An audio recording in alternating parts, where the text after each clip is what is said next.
ктл емтиханында келген мынандай бөлшектердің қосындысын тап дейді. Әрине біз бұны ортақ бөлімдерді табуға мүмкін емес десек те болады, өйткені оның өте үлкен болады ортақ бөлімі. Ал сондықтан бізде мынандай оңай жолы бар. Бірден бір азайту, екіден бір деп жазамыз мына бөлшекті. Өйткені бөлімде бір мен екі тұр ғой, көрдіңіздер, иә? Мұнда екіден берсек, мұнда бірден берсек, екі азайту бір, ол алымы тура солай шығады.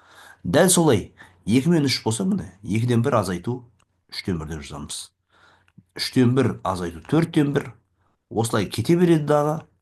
Және мұнда 48-ден бір азайту 49-дан бір, плюс 49-дан бір азайту 50-ден бір деп жаздық.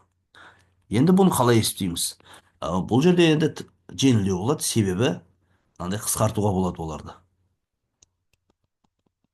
Міне, бірінші қараңыздаршы, мына минус 2-ден 1 мен плюс 2-ден 1-ді қысқартамыз.